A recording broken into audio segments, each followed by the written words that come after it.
Good morning students. Today we have to start a new topic that is heating effect of electric current. आज जो है हम लोग को ये जो लास्ट टॉपिक है, this is the last topic of this chapter.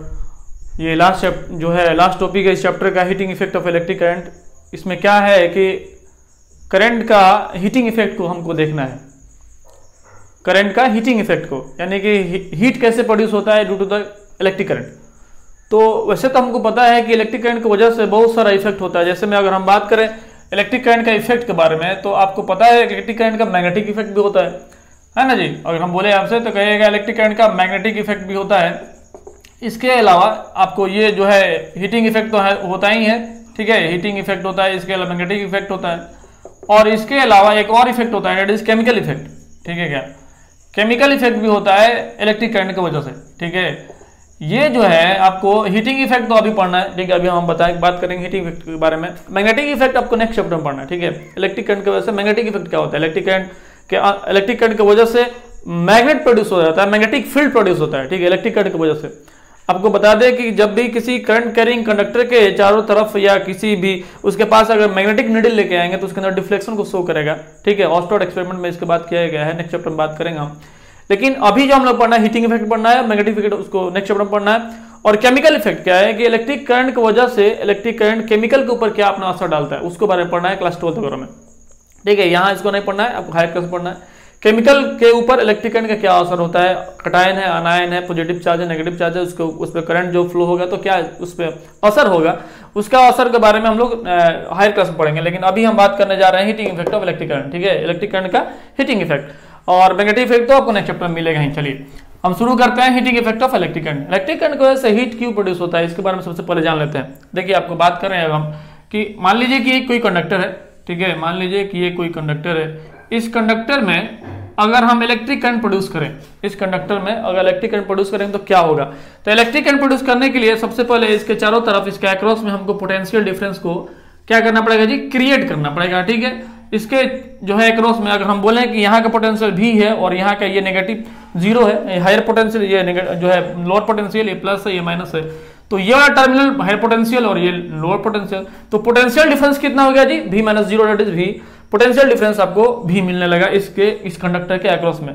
Due to the potential difference inside the conductor an electric current flow start flowing. ठीक है, इलेक्ट्रिक करंट फ्लो होना शुरू हो जाएगा. तो इलेक्ट्रिक करंट फ्लो होने का मतलब ये इसके अंदर इलेक्ट्रॉन फ्लो होना शुरू हो जाएगा.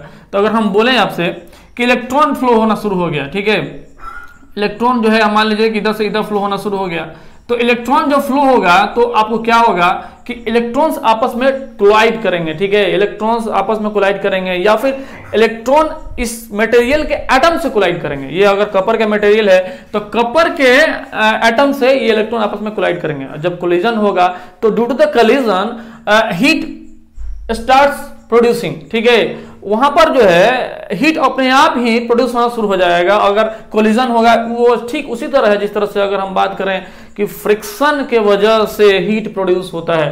फ्रिक्शन हमारा मैकेनिकल वर्क जो है वो हीट में प्रोड्यूस हो जाता है. जिस तरह से कोई सरफेस के दो सरफेस को हम रब करते हैं तो हम अपना मैकेनिकल वर्क जो किए वो मैकेनिकल वर्क हीट में प्रोड्यूस हो गया ड्यू टू द फ्रिक्शन, है ना.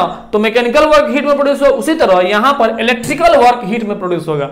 इलेक्ट्रिकल वर्क यानी electrical energy converted into the heat energy. ये बात आपको याद रखना है. तो ये इसका मेन जो है कॉज रहा कि आखिर में हीट क्यों प्रोड्यूस होता है inside the electric conductor.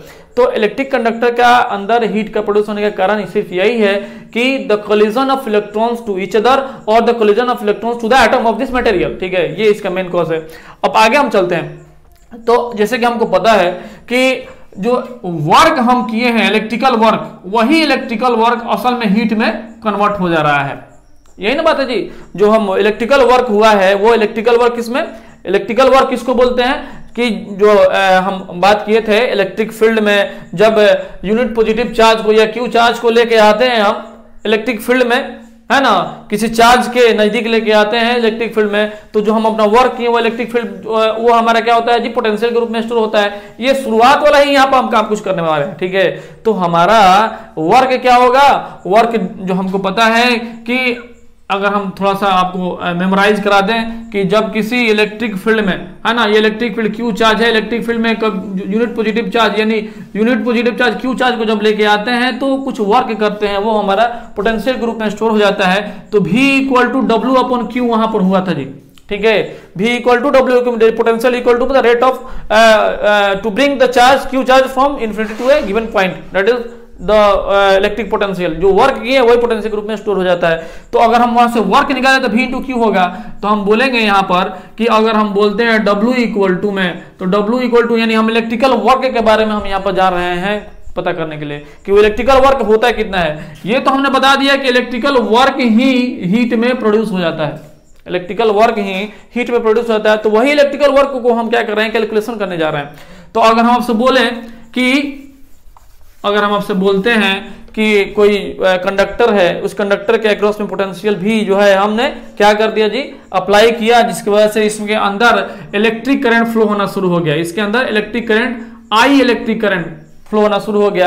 Electric current जो आई फ्लो हो रहा है तो कुछ चार्ज फ्लो हो रहा होगा।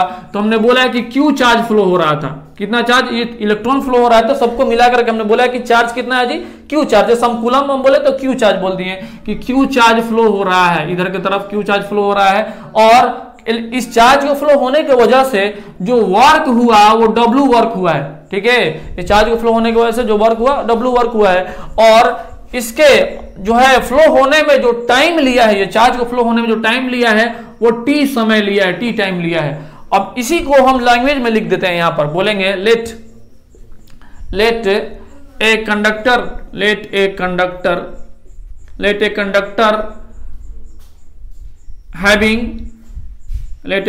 Having electric current I, let a conductor having electric current I and across the conductor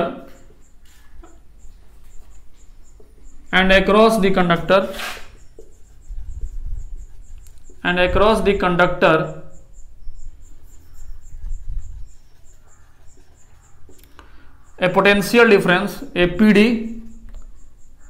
is V। हमने बोला है कि ये कंडक्टर है, मान लीजिए कि ये कंडक्टर है जिसके अंदर जो है इलेक्ट्रिक करंट कितना है जी, आई करंट है। और इसके अक्रॉस में, इसके जो है आर पर जो है पोटेंशियल डिफरेंस भी का हमने रखा है ना,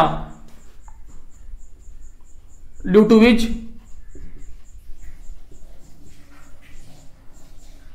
चार्ज ऑफ क्यू कूलम, ठीक है। चार्ज कितना फ्लो कर रहा है जी, चार्ज ऑफ क्यू कूलम। तो हम चार्ज क्यू लिख देते हैं, charge of Q is flowing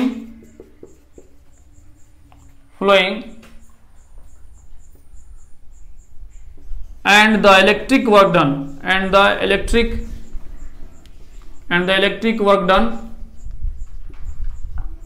that is W, ठीक है। हमने इतना जो इसमें हम माने हैं कि पोटेंशियल डिफरेंस भी लगाने की वजह से करंट इसमें फ्लो हो रहा है I, और इसमें चार्ज जो है फ्लो हो रहा है Q। करंट मतलब चार्ज फ्लो होगा तो भी करंट फ्लो होगा, और जो उसमें वर्क डन हो रहा है वो W वर्क डन हो रहा है, ठीक है, इन टी टाइम, ठीक है। लिख दीजिए इन टाइम टी, ठीक है। ये बात हम लिख दिए, जो चीज हमने यहां पर माना है लिख दिए।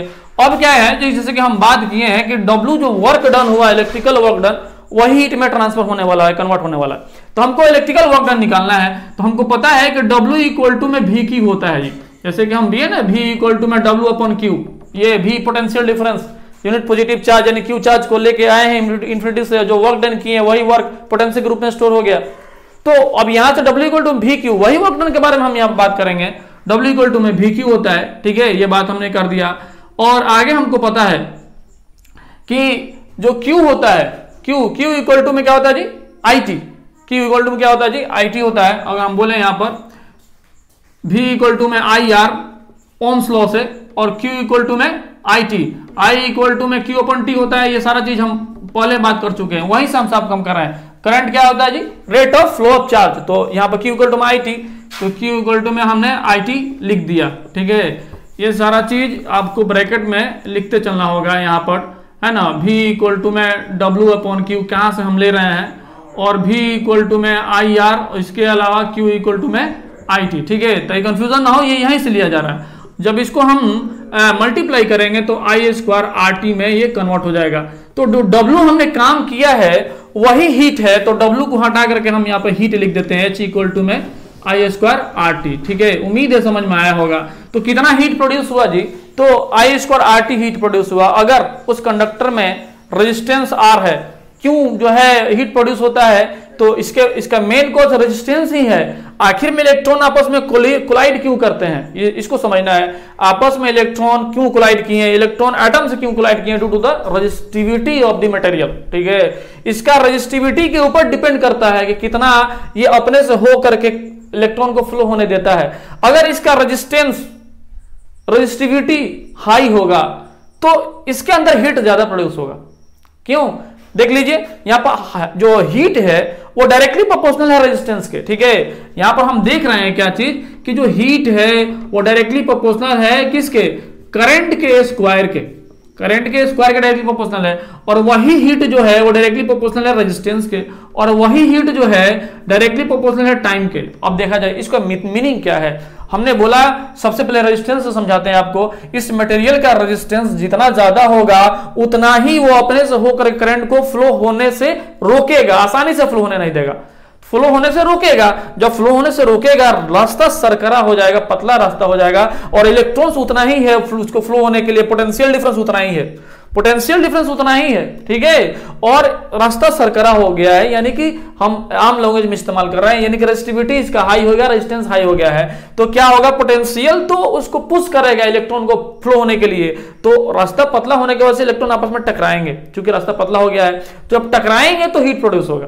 तो इसका मेन कॉज तो रेजिस्टेंस ही है ना। तो हमने पता लगाया है कि heat is directly proportional to resistance, यानी रेजिस्टेंस जितना बढ़ाएंगे, इस मटेरियल का रेजिस्टेंस जितना बढ़ाएंगे उतना ही ज्यादा हीट प्रोड्यूस होगा। ठीक है, अगर हम इसको कॉपर के जगह पर आयरन लगा दे तो आयरन का रेजिस्टिविटी हाई होता है in compare to the copper. तो कॉपर के कंपेयर में आयरन का रेजिस्टेंस ज्यादा होने की वजह से आयरन में ज्यादा हीट प्रोड्यूस होगा। उसी तरह टंगस्टन है जो बल्ब में फिलामेंट के तौर पे इस्तेमाल होता है, उसका रेजिस्टिविटी हाई होता है ना। उसी तरह और भी सारे मटेरियल है, ठीक है, जिसका रेजिस्टिविटी हाई है और गुड कंडक्टर होना चाहिए। ऐसा नहीं कि हम लकड़ी लगा दिया जिसका रेजिस्टिविटी आल्सो वेरी हाई, उससे करंट पास ही नहीं करेगा, उसका रेजिस्टिविटी इतना हाई है करंट उसे पास नहीं करेगा। जब वो गुड कंडक्टर है ही नहीं, उससे करंट पास ही नहीं करेगा, उसके इलेक्ट्रॉन फ्लो ही नहीं होगा, तो उसको जो है उसमें हीट कैसे प्रोड्यूस होगा, उसमें कोलिजन चाहिए इलेक्ट्रॉन का। और ये कॉपर के एक गुड कंडक्टर है, तो गुड कंडक्टर में इलेक्ट्रॉन फ्लो होगा तब ना टकराएगा। मेन कॉज है टकराना, टकराने की वजह से हीट प्रोड्यूस होता है। चलिए, तो हमने देखा क्या कि अगर आप पोटेंशियल डिफरेंस को कांस्टेंट कर दीजिए, अगर आप पोटेंशियल डिफरेंस को कांस्टेंट कर दीजिए और करंट और रेजिस्टेंस और टाइम में आप करंट को भी कांस्टेंट कर दीजिए और टाइम को भी कांस्टेंट कर दीजिए और रेजिस्टेंस को बढ़ाते रहिए, तो आपको क्या मिलेगा, हीट ज्यादा मिलेगा, हीट भी बढ़ता जाएगा। ठीक है, उसी तरह अगर रेजिस्टेंस और टाइम को कांस्टेंट करके करंट को बढ़ाते रहिए, करंट को बढ़ाते रहिएगा, तो करंट कैसे बढ़ेगा, पोटेंशियल डिफरेंस को बढ़ाइएगा। तो क्या जी, तो पोटेंशियल डिफरेंस को बढ़ाइए, करंट बढ़ेगा, तो करंट को बढ़ाइए आप, तो करंट को बढ़ाइएगा तो भी इसमें वही मटेरियल इस्तेमाल कीजिए, रेजिस्टेंस वही होना चाहिए और टाइम उतना ही रहना चाहिए। तो इसका रेजिस्टेंस वही होने का मतलब क्या हुआ कि इस मटेरियल वही होना चाहिए, कॉपर है तो कॉपर ही होना चाहिए, और करंट को हम बढ़ा रहे हैं, तो करंट को बढ़ाने की वजह से क्या होगा जी, इसके अंदर हीट ज्यादा प्रोड्यूस होना शुरू हो जाएगा, हीट भी बढ़ता जाएगा। उसी तरह आप जो है करंट और रेजिस्टेंस को सेम रखिए और टाइम को बढ़ा दीजिए। ठीक है, यानी करंट को आपने सेम रखा, मतलब क्या हुआ कि पोटेंशियल डिफरेंस को उतना ही रखा, रेजिस्टेंस को सेम रखने का मतलब क्या हुआ, वही मटेरियल आपने इस्तेमाल किया, बस टाइम बढ़ा दिया। टाइम बढ़ाने का मतलब है कि पहले 5 मिनट के लिए करंट दे रहे थे, अब 10 मिनट के लिए दे रहे हैं उसी मटेरियल में। तो देखते हैं कि पंखा चलाते चलाते चलाते गर्म हो जाता है। क्यों गर्म हो जाता है भाई, आपने बहुत सारा लॉन्ग टाइम के लिए आपने पंखा को चलाया है, ठीक है, इसलिए पंखा जो है धीरे धीरे चलते चलते गर्म हो जाता है। वो भी एक तरह का कंडक्टर है, इसके अंदर बहुत सारे कॉइल है, वो कंडक्टर है, कंडक्टर जो जाहिर सी बात है ज्यादा देर तक काम इस्तेमाल करेंगे तो भी गर्म हो जाता है। चलिए, उम्मीद है कि समझ में आया होगा आपको ये बात जो है, ये heating effect of electric current, heating effect of electric current क्यों होता है, इसका सारा चीज हमने डील कर दिया। चलिए, इसको आप लिख लीजिए, इसको जो है लिख लीजिए, इसको मिटा देते हैं हम, आगे हम चलते हैं। इसको जो है लिखने के बाद से हम आगे चलते हैं। अब एक और चीज इसमें देखना है कि जितने भी तरह के अप्लायंस है, heating effect of electric current, क्या तमाम इलेक्ट्रिकल एनर्जी कन्वर्ट हो जाता है हीट एनर्जी में? ये क्वेश्चन है कि जितने भी हीट एनर्जी है, जितना भी इलेक्ट्रिकल एनर्जी है, क्या वो हीट एनर्जी में तमाम कन्वर्ट हो जाता है? तो नहीं जी, तमाम इलेक्ट्रिकल एनर्जी हीट एनर्जी में कन्वर्ट नहीं होता है ना। 100% इलेक्ट्रिकल एनर्जी हीट एनर्जी में कन्वर्ट नहीं होता है, चाहे वो हीटिंग ही हीट के लिए ही क्यों नहीं इस्तेमाल किया गया अप्लायंस हो, अगर हीटर ही क्यों ना हो, हीटर तो जाहिर सी बात यह है कि उसका काम ही है हीट करना, तो तो तमाम इलेक्ट्रिकल एनर्जी को क्या वो हीट एनर्जी में कन्वर्ट कर देता है क्या? नहीं, ऐसा नहीं करता है। उसका कुछ इलेक्ट्रिकल एनर्जी बर्बाद हो जाता है, ठीक है, कुछ इलेक्ट्रिकल एनर्जी उसका बर्बाद हो जाता है due to the atmosphere, atmosphere की वजह से बर्बाद होता है, कुछ जो है इसके अलावा कुछ जो है रेजिस्टेंस की वजह से बर्बाद होता है, तमाम नहीं बर्बाद जो है कन्वर्ट होता है। अगर हम बात करें कि बल्ब के लिए, तो बल्ब में, इस बल्ब से इसको समझ ले सकते हैं, इस बल्ब के लिए कि कैसे जो है तमाम इलेक्ट्रिकल एनर्जी हीट एनर्जी में कन्वर्ट नहीं होता है। बल्ब का कुछ बल्ब में इलेक्ट्रिकल एनर्जी, कुछ इलेक्ट्रिकल एनर्जी कन्वर्ट हो जाता है लाइट एनर्जी में, ठीक है, कुछ इलेक्ट्रिकल एनर्जी लाइट एनर्जी में कन्वर्ट हो जाता है, और कुछ जो बचा हुआ लाइट जो इलेक्ट्रिकल एनर्जी है वो हीट एनर्जी में कन्वर्ट होता है। लेकिन maximum electrical energy heat energy में कन्वर्ट होता है, और बचा हुआ कुछ ही इलेक्ट्रिकल एनर्जी जो है लाइट एनर्जी में कन्वर्ट होता है। जो आप बल्ब में लाइट देख रहे हैं, वो बल्ब में लाइट कहां से आया? वो बल्ब में जो लाइट है वो पहले उस टंगस्टन के फिलामेंट को वो हीट किया है, और हीट करते करते, ये जो बात है यहां पर देख लीजिए, अगर ये बल्ब है और इस बल्ब में ये फिलामेंट है, तो इस बल्ब का जो इसमें करंट अगर फ्लो करा रहे हैं, इसमें अगर हम बोले इसमें करंट फ्लो करा रहे हैं, तो इसमें करंट जाने के बाद से इसको हीट करता है, इस फिलामेंट को हीट करता है, क्योंकि ये रेजिस्टेंस से टंगस्टन का बना हुआ, इसका रेजिस्टिविटी हाई है, तो रेजिस्टिविटी हाई होने की वजह से करंट इससे पास होने नहीं देता है, और अब ये पास नहीं होगा तो जाहिर सी बात है ये हीट होगा। अब हीट होगा, इलेक्ट्रॉन कोलाइड करेंगे, हीट होगा, जब हीट होगा तो जाहिर सी बात है ये ग्लो करना शुरू कर देगा, चमकना शुरू कर देगा। चमकेगा तो देखिए, चमकने का मतलब ये सबसे पहले इसको हीट किया है, इसका मतलब है इलेक्ट्रिकल एनर्जी पहले कन्वर्ट हुआ है हीट एनर्जी में, और फिर वो लाइट एनर्जी में कन्वर्ट हुआ है। तो मात्र कुछ परसेंटेज ही लाइट एनर्जी में इलेक्ट्रिकल एनर्जी कन्वर्ट होता है, बाकी के तमाम जो इलेक्ट्रिकल एनर्जी है वो किस में कन्वर्ट हो जाता है? हीट एनर्जी में कन्वर्ट हो जाता है, ठीक है। अगर हम हीटर के बारे में बात करें, तो हीटर में भी जो है वो तमाम इलेक्ट्रिकल हीट एनर्जी में नहीं कन्वर्ट होता है, कुछ जो है वो डिस्ट्रॉय हो जाता है। उस तरह फैन के बारे में बात करें तो कुछ इलेक्ट्रिकल एनर्जी मैकेनिकल एनर्जी में कन्वर्ट होता है, बहुत सारा मैक्सिमम इलेक्ट्रिकल एनर्जी जो है वो मैकेनिकल एनर्जी में कन्वर्ट होता है, और कुछ जो है हीट एनर्जी में कन्वर्ट होता है और बर्बाद हो जाता है। समझ में आता रहेगा? तो तमाम के तमाम इलेक्ट्रिकल एनर्जी हीट एनर्जी में कन्वर्ट नहीं होता है। तो ये रहा heating effect of electric current की वजह से हीट का ये इफेक्ट है। वो अब अलग अलग मटेरियल का अलग अलग रेजिस्टेंस होता है, ठीक है। तो यहां पर हमने जो फिलामेंट इस्तेमाल किया, ये कपर का इस्तेमाल नहीं किए। क्यों नहीं किए? और कपर का इस्तेमाल करते हैं तो ये भी कपर का, ये भी कपर का है, इससे क्या होगा कि ये ग्लो नहीं करेगा। अब यहां पर बात करें, ये जो वायर है, ये जो वायर है इसको हमने कपर का इस्तेमाल किया, ये जो वायर है यहां से यहां, ये कपर का वायर इस्तेमाल किए, और इसमें जो है हम दूसरा आयरन का मान लीजिए इस्तेमाल किए, ठीक है। तो क्या है कि ये कपर का वायर हीट नहीं होगा, ये आयरन का वायर हीट हो जाएगा, क्योंकि ये आसानी से होकर के अपने अंदर से इलेक्ट्रॉन को जाने देगा, लेकिन ये अपने अंदर से होकर के इलेक्ट्रॉन को आसानी से नहीं जाने देगा। तो इसके कंपेयर में इसका रेजिस्टेंस हाई है, रेजिस्टिविटी है इसका हाई है। जब रेजिस्टिविटी इसका हाई होगी तो जाहिर सी बात है इसके अंदर हीट ज्यादा प्रोड्यूस होगा, ना कि इसके अंदर। इसके अंदर भी हीट प्रोड्यूस होगा, बहुत नेग्लिजिबल में, लेकिन इसके अंदर ज्यादा हीट प्रोड्यूस होगा। उम्मीद है समझ में आया होगा। उसी तरह ये बल्ब का केस है, बल्ब में टंगस्टन का ये है, तो टंगस्टन में ज्यादा हीट प्रोड्यूस होगा तो टंगस्टन चमकेगा, ग्लो करेगा, ना कि ये कपर का वायर जो है पिघलना शुरू हो जाएगा। कपर का वायर नहीं पिघलेगा, क्योंकि इसके कंपेयर में इसका रेजिस्टिविटी हाई है, तो इसको वो ग्लो कराएगा, ना कि ये जो है हीट होगा ज्यादा, ठीक है। ये हीट होगा, बहुत नेग्लिजिबल हीट होगा, ठीक है। तो उम्मीद है ये समझ में आया होगा आपको heating effect of electric current. चलिए इसी से रिलेटेड हम लोग कुछ प्रॉब्लम्स कर लेते हैं, फिर आगे बढ़ते हैं, ठीक है। ये थ्योरी कंप्लीट हो गया, मिटा देते हैं इसको। चलिए हाँ, एक और चीज है, इसका एसआई यूनिट जो हीट एक एनर्जी है, जाहिर सी बात है heat is energy. Temperature, heat and temperature both are different from each other, ठीक है। Heat is a type of energy, temperature is nothing but to measurement of heat, है ना। हीट का मेजरमेंट करने का एक यूनिट है टेम्परेचर। इसके बारे में कुछ बता देते हैं ना। हीट एक एनर्जी है, कहां से आया, जो वर्क किए वो हीट में ट्रांसफर हुआ। लेकिन टेम्परेचर क्या है, it is the measurement quantity, physical quantity, है ना। Measurement to measure the heat we use there a temperature word, that is the physical quantity of to measure the heat, ठीक है। इतना हम समझेंगे कि टेम्परेचर जो है हीट को मेजरमेंट करने का फिजिकल क्वांटिटी है, लेकिन हीट एक एनर्जी है। टेम्परेचर और हीट दोनों एक दूसरे से बिल्कुल अलग है, एक नहीं है। चलिए, तो इसका ऐसा यूनिट क्या हो जाएगा, हीट का ऐसा यूनिट जूल होगा, क्योंकि एनर्जी का यूनिट क्या होता है, ओ वही हीट का एनर्जी होगा। लिख दीजिए SI unit, SI unit of heat, SI unit of heat joule, ठीक है। ये जूल होता है एसआई यूनिट, है ना। उम्मीद है समझ में आया होगा आपको। चलिए, और टेम्परेचर का यूनिट क्या होता है, एसआई यूनिट जी, कैंडेला होता है, केल्विन होता है, सेल्सियस होता है, बहुत सारा होता है। टेम्परेचर क्या कैंडेला नहीं होता है जी, ल्यूमिनस ल्यूमिनस जो है बॉडी है, चमकने वाला ल्यूमिनस को कैंडेला होता है। टेम्परेचर का क्या होगा जी, केल्विन होगा, सेल्सियस होगा, है ना, फ़ारेनहाइट होगा टेम्परेचर का। चलो इसके बारे में बाद में बात करें। चलिए कुछ क्वेश्चंस कर लेते हैं, फिर आगे हम देखते हैं। इसमें क्वेश्चन दिया हुआ है ना, हमको याद रखना चाहिए कि जो H है वो कितना होता है, I² RT। ठीक है, हमको ये याद रखना चाहिए। करंट के डायरेक्टली प्रोपोर्शनल होता है, रेजिस्टेंस के डायरेक्टली प्रोपोर्शनल होता है, करंट के स्क्वायर का डायरेक्टली प्रोपोर्शनल होता है, और रेजिस्टेंस के डायरेक्टली प्रोपोर्शनल होता है, और टाइम का। ये इतना याद रहेगा तो ऑटोमेटिक ये फॉर्मूला भी याद रहेगा। ठीक है, चलिए क्वेश्चन क्या कर रहा है, बोला है कि a potential difference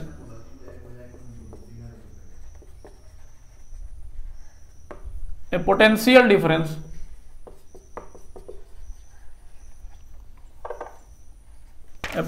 difference of 250 volt is applied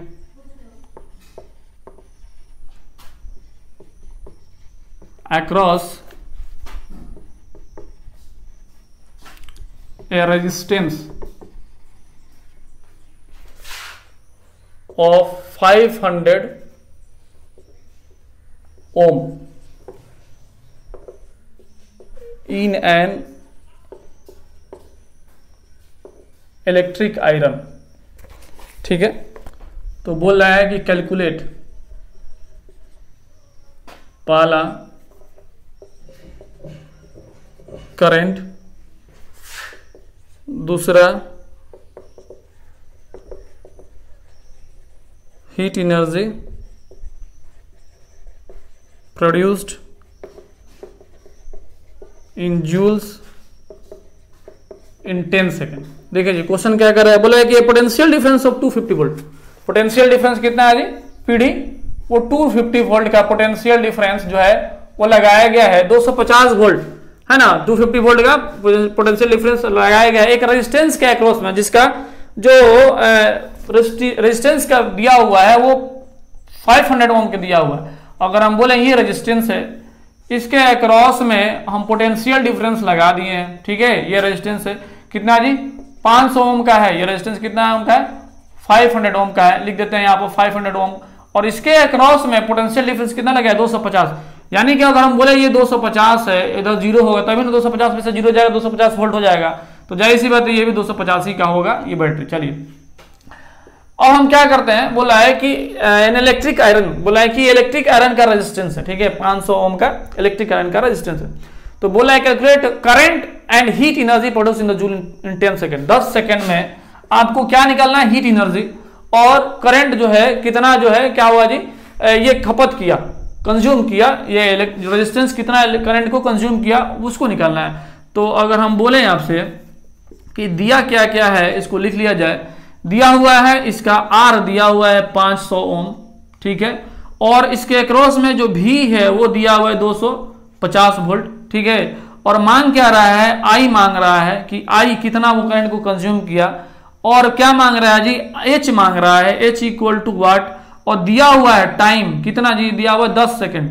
10 second में ये सारा काम बोल रहा है, आप पता कीजिए। ठीक है, तो ओम्स लॉ से भी I equal to V by R तो निकाल सकते हैं। ठीक है, ओम्स लॉ से, और H equal to I square R T से निकाल सकते हैं। ठीक है, चलिए हम क्या करते हैं, वी इक्वल टू में आई आर, तो हमको आई निकालना है, आई इक्वल टू में V by R by Ohm's law. ठीक है, तो अगर हम बोले भी कितना है जी इसका, तो पोटेंशियल डिफरेंस इसका 250 है, और रेजिस्टेंस कितना है ये 500 ओम है, तो 250 से 500 दो बार में कट जाएगा, क्या कटेगा ना। तो करंट कितना आएगा, करंट आई इक्वल टू में 1/2 that is 0.5 ampere, I equal to में 0.5 एम्पियर का करंट जो है इसमें फ्लो हो रहा है। कितना जी, आई इक्वल टू में 0.5 एम्पियर का करंट इसमें फ्लो हो रहा है। ये बात तो पता लगा लिए। अब हमको निकालना है हीट कितना प्रोड्यूस हुआ, बोला है heat energy produce in joule in 10 second, joule में बताना है। ठीक है, तो H इक्वल टू में हमको पता है आई स्क्वायर आर टी होता है ना, करंट के स्क्वायर के डायरेक्टली प्रोपोर्शनल, रेजिस्टेंस के डायरेक्टली प्रोपोर्शनल और टाइम के डायरेक्टली प्रोपोर्शनल।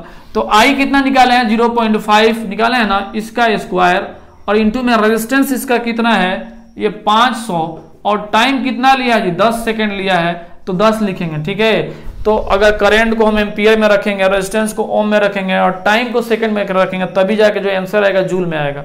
अगर टाइम को आप आवर में रख दीजिएगा तो जूल में आंसर नहीं आएगा। ठीक है, चलिए तो हमको 25 ये हो जाएगा कितना 25 और 2 अंक के पॉइंट हो जाएगा। ठीक है, इंटू में ये कितना हो जाएगा, 5000 हो जाएगा, ठीक है, 5 पे 1 0। अगर हम इसको मल्टीप्लाई करें 25 5 125 होता है जी, ठीक है, 125 पे 3 0 है, ठीक है, ये 3 0 25 पे 125 पे 3 0 और 2 अंक के बाद पॉइंट, तो ये यहाँ आ गया, यानी कि 1250 जूल हीट एनर्जी जो है 1250 जूल का यहाँ पर यह खपत किया। बताइए मात्र 10 सेकेंड में 1250 जूल हीट एनर्जी कंज्यूम किया है, ठीक है। इससे आप पता लगाइए कि आयरन कितना जो ज्यादा इलेक्ट्रिकल एनर्जी को कंज्यूम करता है, ठीक है। उम्मीद है समझ में आया होगा, आप इसको मिला सकते हैं। 1250 जूल आंसर दिया हुआ है। अगला क्वेश्चन देखते हैं। इस क्वेश्चन से आपको कुछ कॉन्सेप्ट डेवलप हुआ होगा, इसको मिटा देते हैं।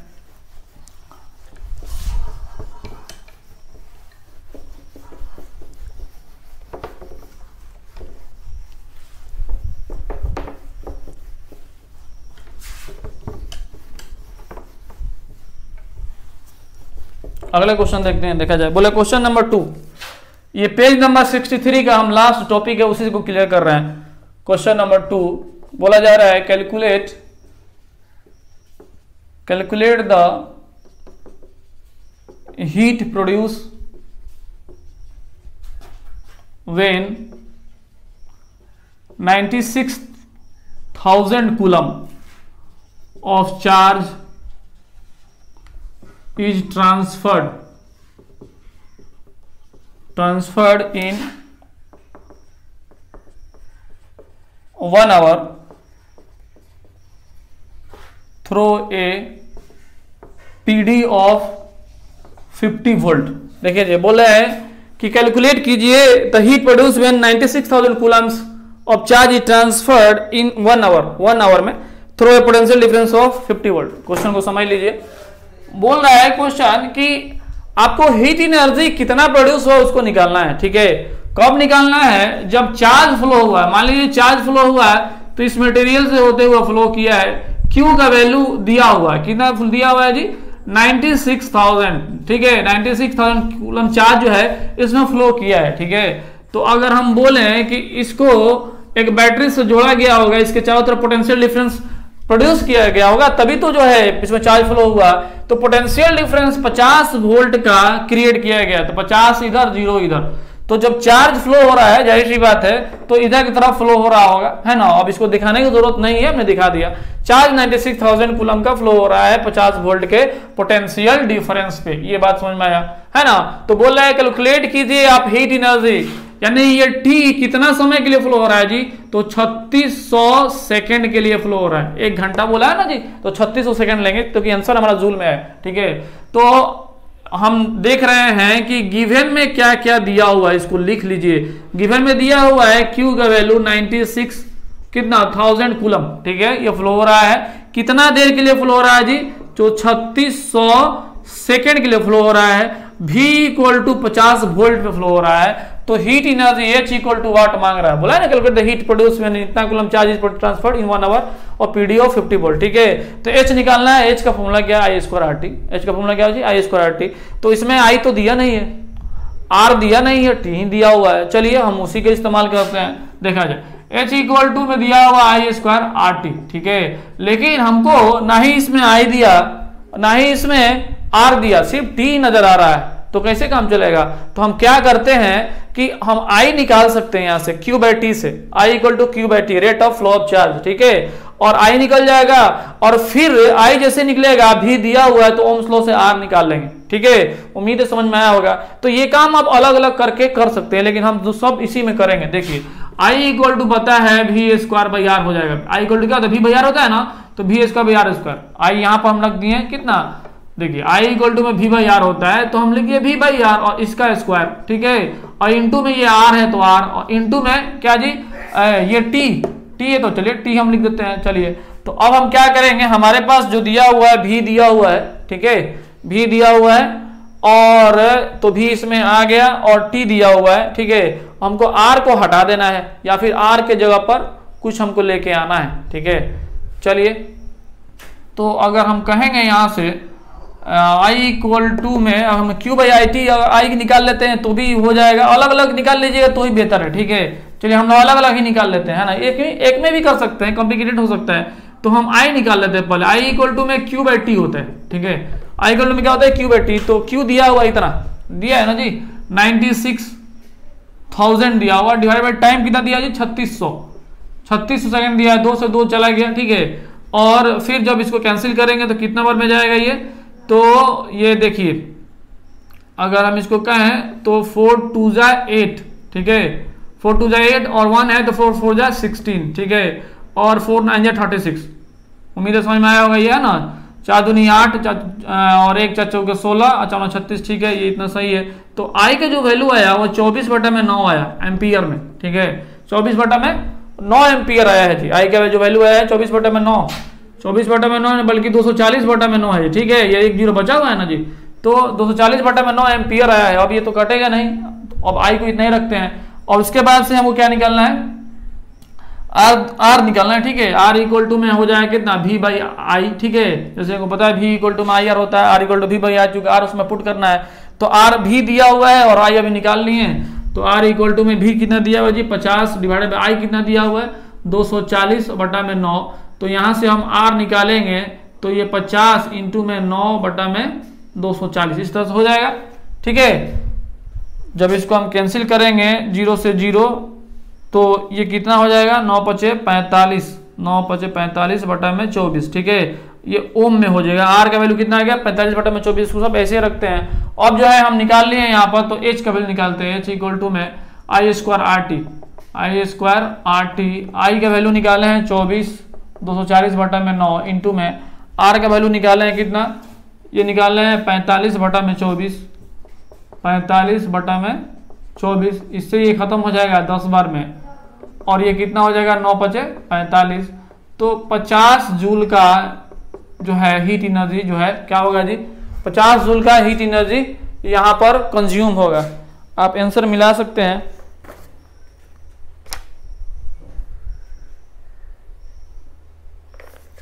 कुछ मिस्टेक हुआ है क्या?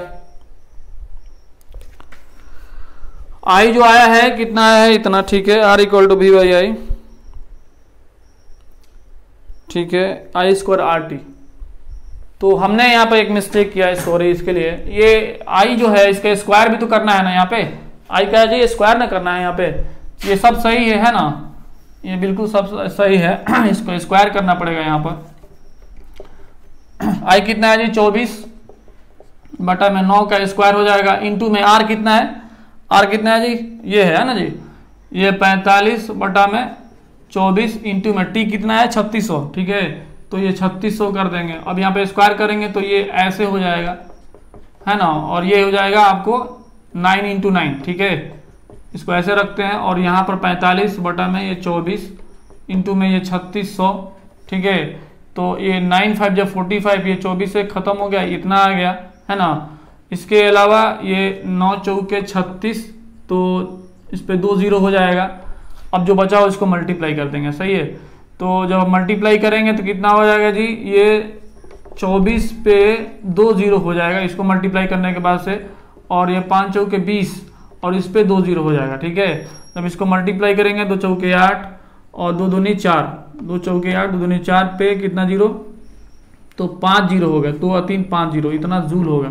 अगर किलो जूल में कन्वर्ट करेंगे तो के से 1000 से डिवाइड करेंगे तो 3 अंक के बाद पॉइंट खिसक के यहाँ चला जाएगा, तो ये हो जाएगा 48 पे 20 किलो जूल, इतना हो जाएगा। उम्मीद है समझ में आया होगा, इसको देख लीजिए। एच का वैल्यू कितना रहा, इसमें कितना दिया हुआ है 4788, ठीक है। ये जो दिया हुआ है ये भी सही है और ये भी सही है, ठीक है। इसमें दिया हुआ 47,088 और हमने निकाला है 48,000, ठीक है। तो ये इसने पॉइंट में निकाला है, ठीक है मेरे भाई, इसमें घबराने की जरूरत नहीं है। देखा इसमें उसने क्या किया कि इसको पॉइंट में लेके आया है, आई को इसमें लेके आया है कितना 26.67 एम्पियर, और हमने इसको फ्रैक्शन में ही छोड़ दिया, ठीक है। हमने इसको फ्रैक्शन में जानबूझ के छोड़ दिया क्योंकि कटाना था, ठीक है। तो इसने इसको लेके आया आई का वैल्यू, उस आई को यहाँ पुट किया है और फिर इसको भी लेके आया है आपको पॉइंट में। तो पॉइंट की वजह से कुछ इसमें जो है इधर उधर 12 का सिर्फ डिफरेंस है, सिर्फ 12 का, है ना। इसमें बता रहा है आंसर में 4788.4 हमने निकाला है, 47 दे रहा है, कितना दे रहा है 4788.4 दे रहा है, ठीक है। तो इसमें 12 का ही आंसर है। 12 का ही डिफरेंस है ना जी, तो ये सही है, इससे ज्यादा एक्यूरेट ये, हमने कहीं भी पॉइंट का इस्तेमाल नहीं किया है, तो ये सही है। ठीक है, इसको आप रखिए। उम्मीद है समझ में आया होगा। इसको जैसे कि हम बात किए हैं कि अगर हम ऐसे करें कि I equal to Q by T कर दें यहीं पर, है ना, तो वैसे भी आप बना सकते हैं। ठीक है, अगर हम बोले एच इक्वल टू में आई स्क्वायर आर टी यहाँ बोले तो आई इक्वल टू क्यू अपन टी कर दीजिए, इसका स्क्वायर कीजिएगा, आर इंटू में टी हो जाएगा। तो क्या होगा जी, ये क्यू का स्क्वायर बटा में टी का स्क्वायर और इंटू में ये आर इंटू में टी है, इससे ये खत्म हो जाएगा एक तो क्यू टी आर बचेगा, क्यू टी आर इसमें है ना, आर सिर्फ निकालना होगा, आर यहाँ पर निकालना होगा, है ना। अगर ऐसा नहीं समझ में आ रहा तो वैसे ही बनाइए, अलग अलग निकाल के बनाने में सही है। इसको एक साथ करने में थोड़ा सा जो है आपको इधर उधर करना पड़ेगा, उससे अच्छा उसी को वैसे ही बनाइए। ठीक है, इसको छोड़िए, वैसे ही बनाइए। चलिए, तो उम्मीद है ये क्वेश्चन समझ में आया होगा आपको। अगला क्वेश्चन एक लास्ट क्वेश्चन है, इसको भी देख लीजिए, मिटा देते हैं।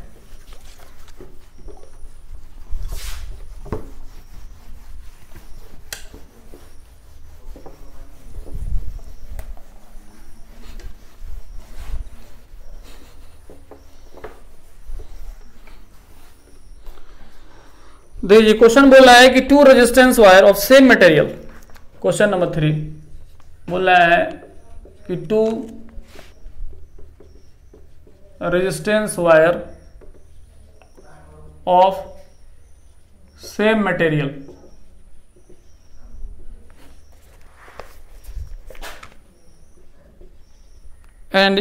And of equal length and equal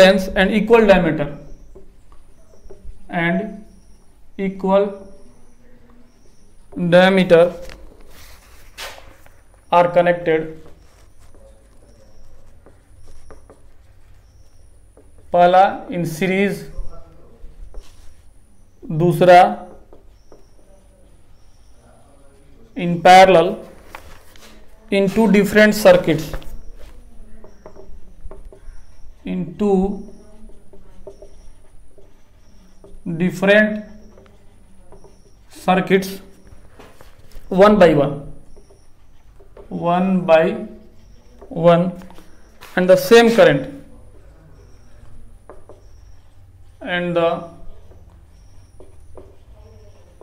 current is passed through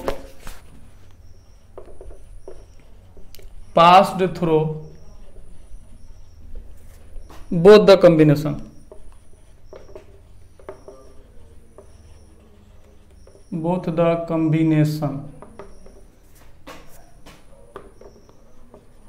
the ratio of heat produced in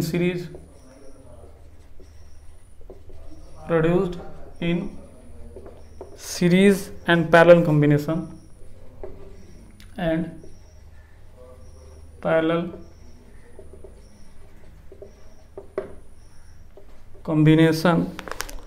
would be। देखिए जी, क्वेश्चन ये बोला है कि दो रेजिस्टेंस वायर है, पहले क्वेश्चन को समझ लेते हैं, है ना। बोला है कि two resistance wire of same material and of equal length, ठीक है, दो रेजिस्टेंस वायर है और सेम मटेरियल का बना हुआ है, इक्वल लेंथ का बना हुआ है एंड इक्वल डायमीटर भी इक्वल है, यानी एरिया ऑफ क्रॉस सेक्शन एक है, और कनेक्टेड इन सीरीज, दो रेजिस्टेंस वायर है। कितना रेजिस्टेंस वायर है जी?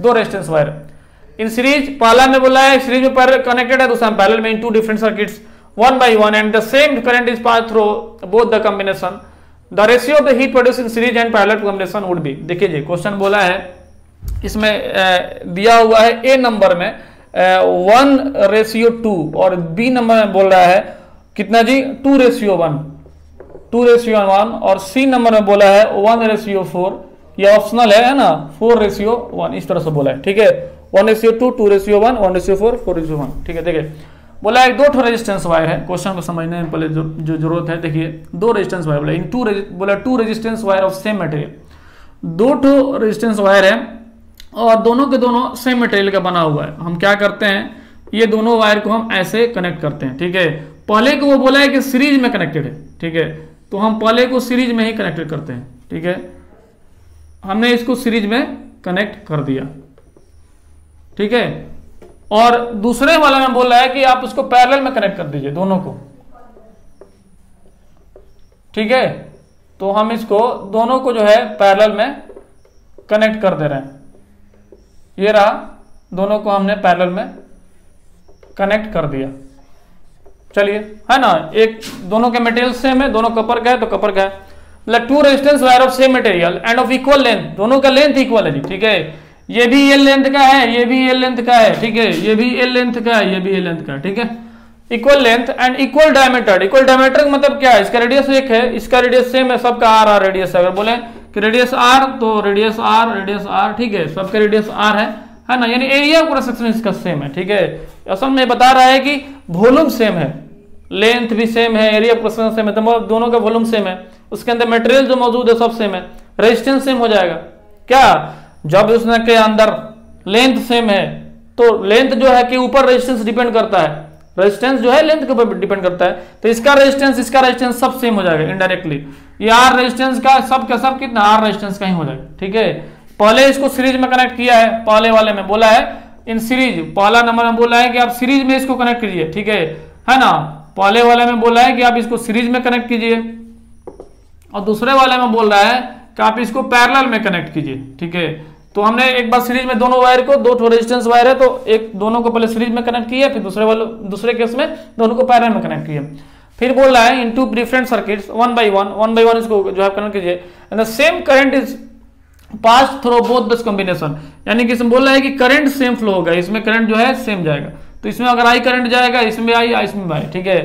अब देखिए इसमें बोला है in parallel two different circuits and one by one and the same current is pass through both the combination. इसमें जो है दोनों में क्या है ना, सेम करंट पास होगा। देखिए अगर आई करंट जाएगा ना तो इसमें आई बाई 2 चल जाएगा जी, इसमें आई बाई 2 जाएगा ना, इसमें भी आई बाई 2 जाएगा। यहां से करंट फ्लो हो रहा है आई, यहां भी करंट फ्लो हो रहा है आई, इस सीरीज में होने की वजह से इसमें करंट कितना जाएगा, इसमें करंट जाएगा आई, इसमें भी करंट जाएगा आई, लेकिन क्या है कि इसमें करंट आई बाई 2 चला जाएगा, क्योंकि रेजिस्टेंस दोनों का बराबर है। रेजिस्टेंस अगर इक्वल हो जाएगा तो बराबर करंट बटेगा, ठीक है, ये समझ में आया। अब आगे चलते हैं, ये लेंथ को दिखाने की जरूरत नहीं है, लेंथ से पता लगाए हम कि रेजिस्टेंस सेम है दोनों का, ठीक है। लेंथ से हमने पता लगाया कि रेजिस्टेंस दोनों का सेम है। ये जो है आर जो है, ये रेडियस को भी दिखाने की जरूरत नहीं है, ये सिर्फ हमने मटेरियल का रेजिस्टेंस को सेम करने के लिए बात किया था। आगे देखा जाए, बोला है कि two resistance wire of same material and equal length and equal diameter are connected in series and in parallel in two different circuits one by one and the same current is passed through the both the combination। तो यहाँ आई है तो इसमें आई, लेकिन इसमें आई by two चला जाएगा, ठीक है, ये बात समझ में आया। The ratio of the heat produce in series and parallel combination would be, बता रहा है कि इसका जो हीट का जो प्रोडक्शन हुआ है इसमें ठीक है, दोनों कॉम्बिनेशन में कितना टोटल हीट प्रोड्यूस हुआ उसका रेशियो आप बता दीजिए, है ना। तो क्या टाइम भी सेम रखा है क्या, इसको देख लिया जाए। पहले क्वेश्चन को समझ लिया सही तरीके से। Two resistance wire of same material and the equal length and the equal diameter are connected, पहला नंबर सीरीज, दूसरा parallel in two different circuits one by one and the same current is passed through both the combination, the ratio of the heat produced in the series and parallel combination would be same। समय के लिए ही इसमें बात हुआ है। चलिए हम क्या करते हैं कि जैसे इसके लिए अगर हम बात करें हीट इक्वल टू में, ठीक है, इसके लिए हीट इक्वल बात करें हीट एनर्जी, तो आई स्क्वायर आर टी होगा इसके लिए, और इसके लिए भी आई स्क्वायर आर टी होगा, ठीक है। तो अगर हम इसके लिए सीरीज के लिए हम बात किए तो आई स्क्वायर आर और टी, चूंकि रेजिस्टेंस इसका कितना है, आर है ना, इसका भी रेजिस्टेंस आर है, तो I square R T plus में आई स्क्वायर आर टी, इसके लिए आई स्क्वायर आर टी और इसके लिए आई स्क्वायर आर टी, ठीक है। इसमें हीट कितना प्रोड्यूस है, चूंकि करंट इसमें आई ही जा रहा है, रेजिस्टेंस आर है और टी समय के लिए जा रहा है, ठीक है। तो उसी तरह इसमें भी जो करंट उतना ही समय के लिए जा रहा है और आई स्क्वायर आर टी इसका भी हो जाएगा। तो एच कितना हो गया इसका 2 इंटू में 2 आई स्क्वायर आर टी हो गया, ठीक है। इसके लिए अगर बात करें हम तो इसमें करंट आई बाई 2 जा रहा है, इसको ध्यान रखना है। तो इसके लिए हीट इक्वल टू में क्या हो जाएगा, आई अपॉन 2 आई स्क्वायर हो गया, इंटू में रेजिस्टेंस आर है और टी समय के लिए जा रहा है, इसका हो गया प्लस में।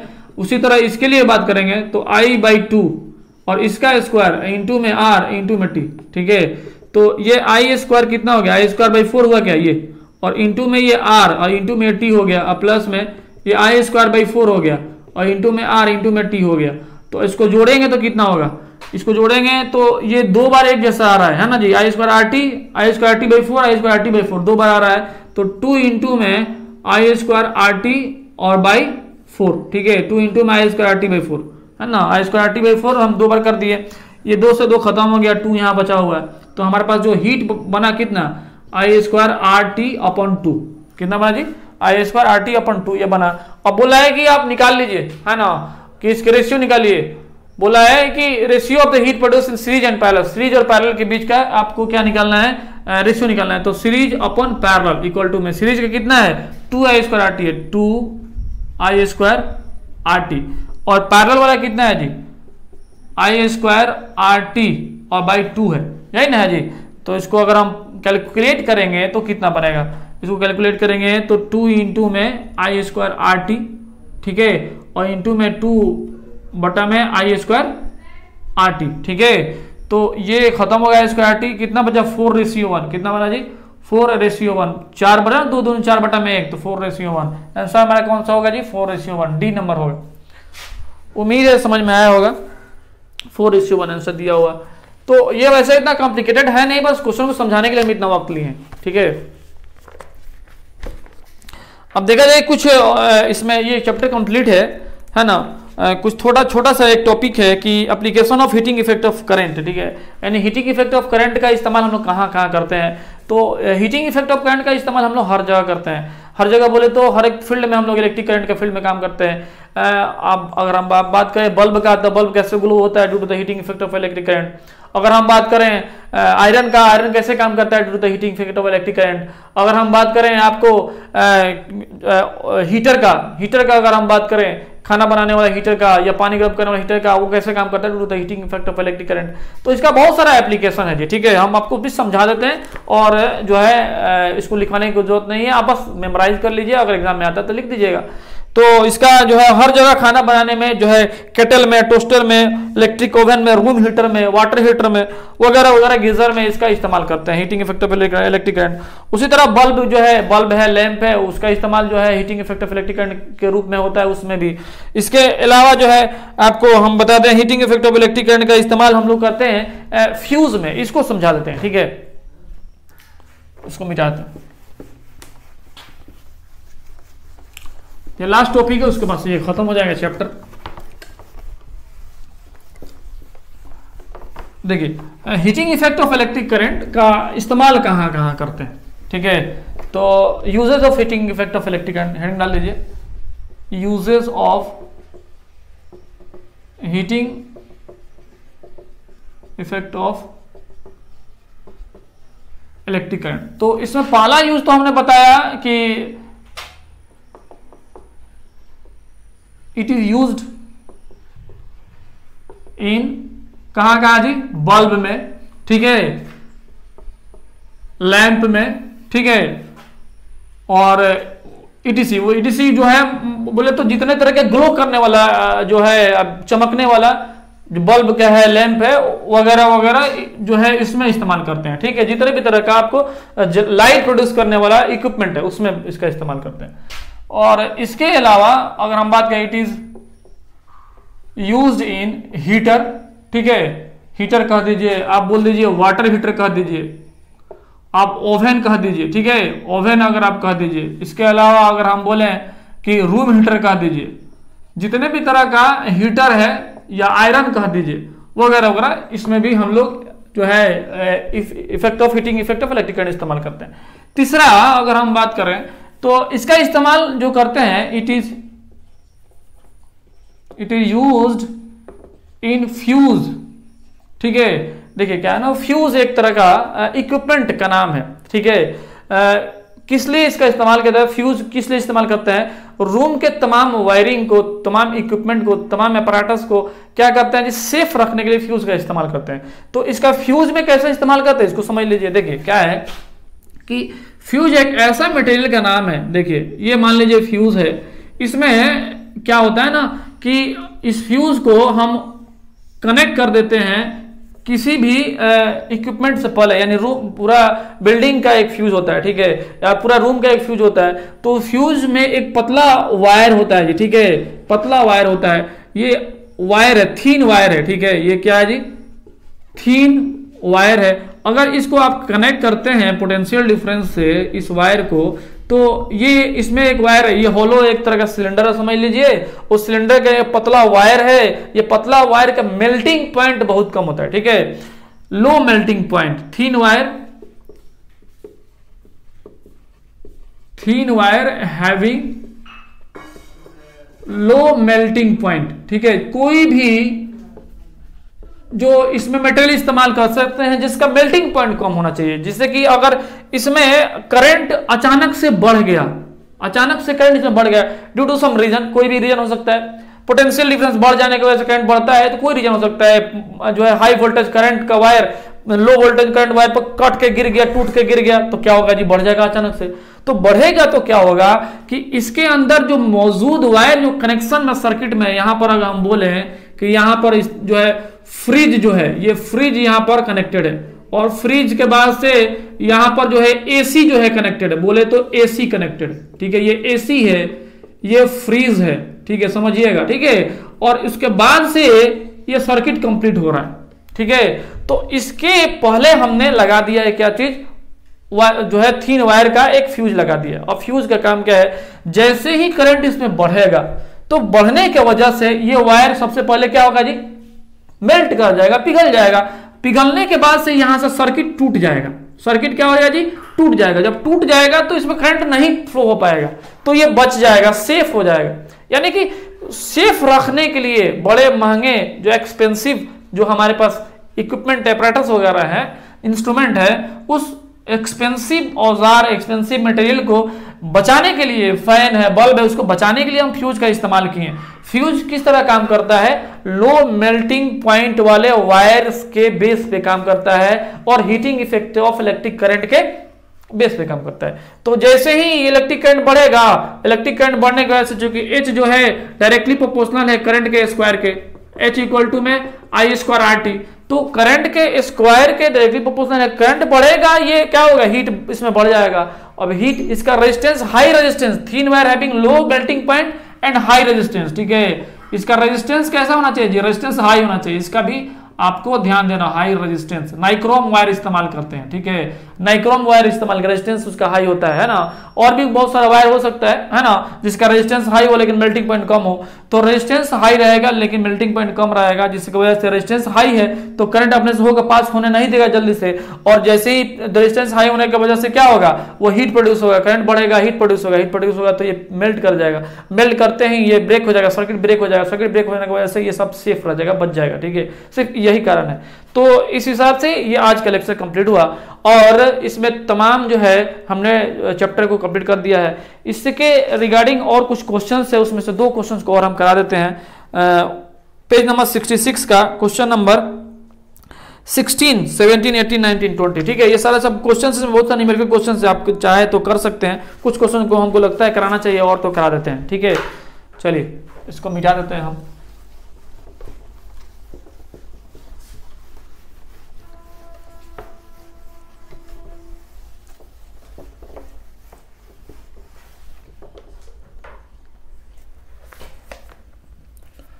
क्वेश्चन नंबर 16 को देखिए, बोला है कि when A current of 4 ampere, बोला है कि when A current of 4 ampere passes through a certain resistor,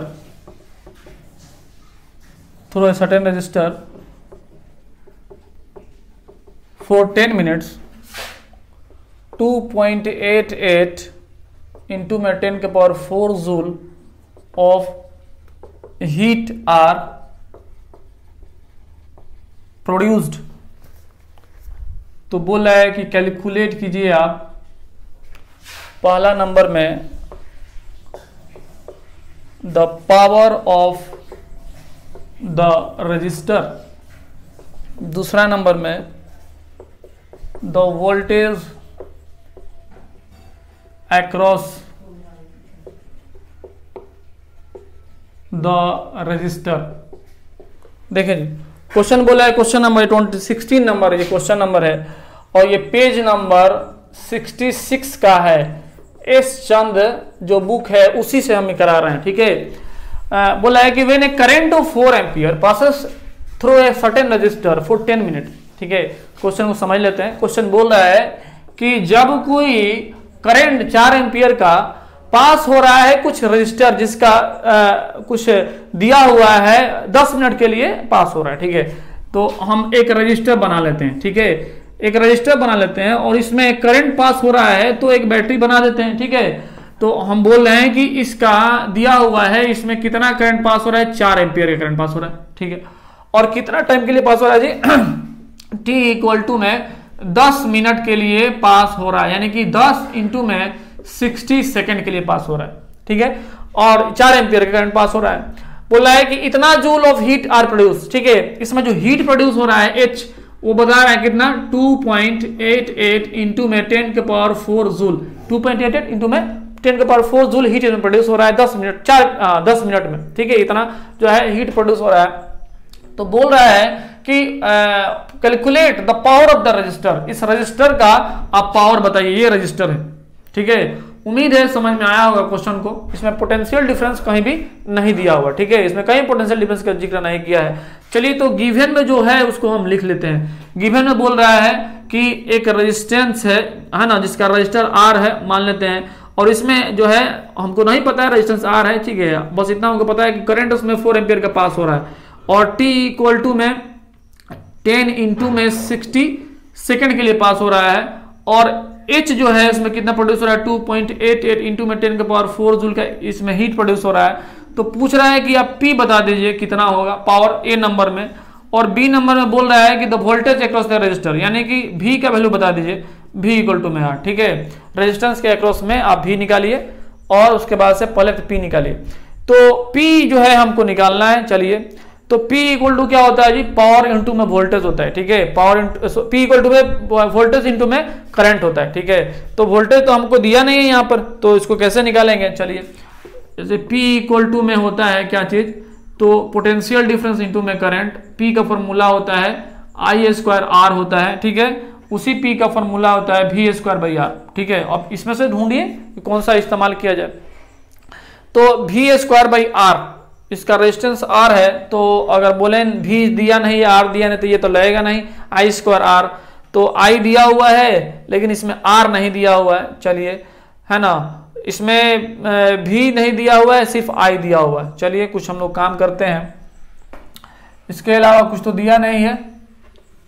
चलिए तो अगर हम बोले H हीट दिया हुआ है तो H से ही कुछ निकालेंगे हम। H इक्वल टू होता है I स्क्वायर RT, ठीक है। H इक्वल टू क्या होता है जी, I स्क्वायर RT दिया था, I और T दिया हुआ है और हम R यहां से निकाल लेंगे, ठीक है। R निकलते ही सारा काम हमारा हो जाएगा, ठीक है। तो अगर हम बोले हीट दिया हुआ है, कितना हीट दिया हुआ है 2.88 इंटू में 10 के पावर में 4 दिया, और I जो है हमको दिया हुआ है 4 एम्पियर का। तो 4 का इंटू में 4 कर देंगे, 4 का स्क्वायर हो जाएगा, इंटू में R यहां से हमको निकाल लेना है। और टाइम दिया हुआ कितना, 10 इंटू में कितना 60 सेकंड दिया हुआ, ठीक है। इतना समझ में आया। तो R यहां से निकाल लेंगे। R निकालते ही हम इसमें रखेंगे तो P निकल आएगा, ठीक है। P निकालना है, I स्क्वायर R से निकाल लेंगे, ठीक है। उसके बाद से V भी आसानी से निकल जाएगा। चलिए इसको कैलकुलेट करते हैं हम। ये 10 के पावर में 4 है, तो इससे ये 2 जीरो से कट जाएगा, तो यहाँ पर 2 बचेगा, ठीक है। उसके बाद से अगर हम बात करें तो ये देखिए पॉइंट जो खिसकाएंगे तो नीचे 2 जीरो आएगा, इससे ये खत्म हो जाएगा। और 4 से 4 7 या 28, 4 2 8, ठीक है। और फिर से हम अगर बात करें तो 6 से कट जाएगा, 6 1 जा 6 और एक बचा 6 2 जा 12, 12 के 72। उसके बाद से ये 4 3 जा 12। अब देखिए क्या बचा हमारे पास, कुछ भी तो नहीं बचा। इधर की तरफ सिर्फ 3 बचा है और इधर की तरफ R बचा है। तो R इक्वल टू में हमने देखा कि 3 ओम आया। R कितना आया जी, 3 ओम आया। कुछ बचा है और कुछ तो बचा नहीं है, देख लीजिए। और कुछ बचा है क्या, कुछ भी नहीं बचा है। तो R इक्वल टू 3 ओम आया, यानी हमने निकाल लिया कि R का वैल्यू कितना है, 3 ओम है। अब R हमने 3 निकाल लिया, तो इसमें हम रखेंगे I हमारे पास है, तो पावर निकल के आएगा P इक्वल टू में I स्क्वायर R है, ठीक है। ये फॉर्मूला सिर्फ हमने रखने देखने के लिए रखा है यहाँ पर कि कौन सा इस्तेमाल करेंगे हम, ठीक है। ये सारा चीज एक बार में दिमाग में रहना चाहिए कि ये फॉर्मूला होता है। तो I कितना है, I हमको दिया हुआ है कितना, नहीं 4 एम्पियर का दिया हुआ है। तो 4 का स्क्वायर इंटू में R निकालिए हम 3, तो ये हो जाएगा 4 हो जाएगा 16 इंटू में 3 यानी 16 3 48, ये वाट हो गया। पावर तो वाट में होता है, तो ये हमने वाट में निकाल लिया, पावर 48 वाट। उसके बाद से क्या मांग रहा है जी, वोल्टेज पोटेंशियल डिफरेंस मांग रहा है, तो V इक्वल टू में IR होता है, ठीक है। V इक्वल टू में कितना होता है, ओम्स लॉ से V इक्वल टू में IR। I का वैल्यू निकाले हैं, हमको दिया हुआ 4 एम्पीयर दिया हुआ, और रेजिस्टेंस हमने कितना दिया हुआ जी, रेजिस्टेंस 3 दिया हुआ, निकाले ना 3, तो ये हो गया 12 वोल्ट का जो है इसमें पोटेंशियल डिफरेंस हमने लगाया था। कितना जी, 12 वोल्ट का पोटेंशियल डिफरेंस यहाँ पर लगाया था। तो उम्मीद है ये भी क्वेश्चन आपको समझ में आया होगा, बहुत आसान है, बस आपके पास कॉन्सेप्ट होना चाहिए, आप इनसे आंसर मिला सकते हैं। क्वेश्चन नंबर 16 का आंसर मिला सकते हैं आप, 48 वाट सही है, 12 वोल्ट सही है। चलिए इसी तरह क्वेश्चन नंबर 17 है, उसको भी देख लिया जाए क्या कह रहा है।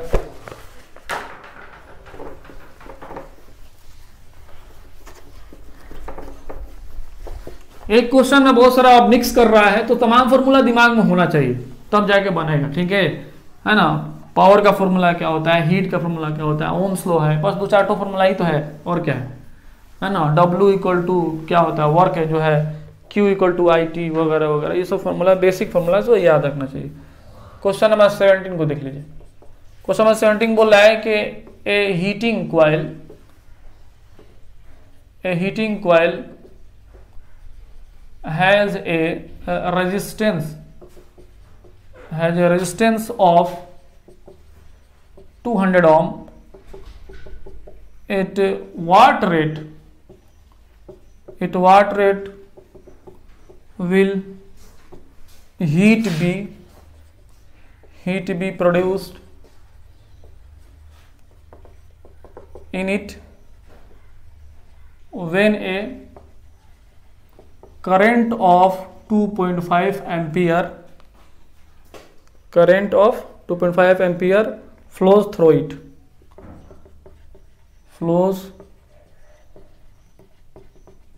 देखिए जी क्वेश्चन बोला है कि heating coil has resistance of 200 ओम, मिला लेते हैं क्वेश्चन को।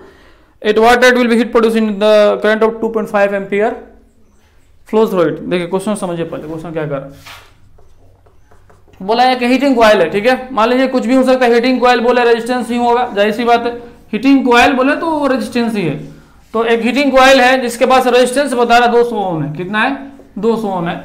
At what rate will heat B produce, heat का फ्लो होने का रेट मांग रहा है, ठीक है, हीट किस रेट में प्रोड्यूस होगा। At what rate will heat B produce in it when A current of इतना एम्पीयर फ्लो थ्रू इट, जब इससे करंट फ्लो होगा, ठीक है, जब करंट फ्लो होगा तो हम सेल बना लेंगे, ठीक है। तो इससे करंट जो फ्लो हो रहा है वो बता रहा है कि 2.5 एम्पीयर का करंट फ्लो हो रहा है, ठीक है, when A current of 2.5 ampere flows through it, जब इससे 2.5 एम्पीयर करंट फ्लो हो रहा है, ये 200 ओम रेजिस्टेंस से, तो बोला at what rate will heat produce, heat किस रेट में प्रोड्यूस होगा। तो जो गिवन में है उसको लिख लिया जाए, दिया हुआ है R इक्वल टू में 200 ओम, ठीक है, और I इक्वल टू में दिया हुआ है 2.5 एम्पीयर। तो हीट का फ्लो क्या बोला जी, क्वेश्चन क्या बोला, at what rate will heat B produce, heat का प्रोडक्शन का रेट मांग रहा है, H/T मांग रहा है, ठीक है, H/T मांग रहा है, हीट का प्रोडक्शन का रेट मांग रहा है। रेट का मतलब टाइम से डिवाइड करना है, क्या, at what rate will heat B produce in it when A current of इतना एम्पीयर, H/T मांग रहा है, या फिर हीट कितना समय में कितना प्रोड्यूस हो रहा है ये मांग रहा है। चलिए, तो यानी कि 1 सेकंड में हीट कितना प्रोड्यूस हो रहा है ये मांग रहा है ना। प्रोडक्शन का रेट का मतलब क्या, 1 सेकंड में हीट कितना प्रोड्यूस हो रहा है। तो अगर हम बोले यहाँ पर कि T इक्वल टू में 1 सेकंड, तो दिक्कत क्या है, ठीक है, 1 सेकंड में पता कर लेंगे, उसी वही रेट हो जाएगा। तो अगर हम बोले आपसे कि हीट का फॉर्मूला होता है H equal to I square RT, I दिया, R दिया है और T भी दिया है, निकाल लीजिए। तो हीट इक्वल टू कितना निकल के आएगा, I कितना दिया हुआ है जी 2.5 का स्क्वायर इंटू में R दिया हुआ है 200 और इंटू में टाइम दिया हुआ 1 सेकंड, ठीक है, 1 सेकंड में निकालेंगे वही रेट का लाएगा। तो ये 25 का 625 होता है स्क्वायर, 2 अंक के बाद पॉइंट इंटू में ये 200 हो जाएगा। आप इसको मल्टीप्लाई 2 5 जा 10 कैरी 1 2 2 जा 4 और 1 5 और 2 6 जा 12 हो जाएगा, और इस पे 2 जीरो है और 2 अंक के बाद पॉइंट है, यानी कि 1250 जूल पर सेकेंड, ठीक है, 1250 joule per second. T equal to 1 second रखें तो 1 सेकंड में 1250 जूल वो फ्लो करेगा। T कितना रखें, 1 सेकंड रखें, तो हीट का प्रोडक्शन का रेट का मतलब क्या हुआ, 1 सेकंड में 1250 जूल, रेट का मतलब यही होता है। इसका आंसर मिला जाए, क्वेश्चन नंबर कितना है 17। क्वेश्चन नंबर 17 आंसर सही है। ठीक है, तो इस तरह से हम उम्मीद करते हैं कि आपको पूरा समझ में आया होगा। थोड़ा देख लिया जाए तो जो है कुछ और क्वेश्चन दो बचा हो उसको भी कर ही लेते हैं। ठीक है, जो 2 क्वेश्चन बचा हो उसको कर लेते हैं। देखिए क्या कह रहा है कि क्वेश्चन नंबर 18 को देखिए। क्वेश्चन नंबर 18 बहुत जो है इजी है, कॉन्सेप्ट आपके पास है तो बहुत आपको आसान लगेगा। क्वेश्चन नंबर 18, क्वेश्चन नंबर 18 को देखिए। क्वेश्चन नंबर 18 बोल रहा है कि an electric heater of resistance atom, an electric heater of resistance atom takes a current of 15 ampere from the main supply, from the main supply line, calculate the rate at which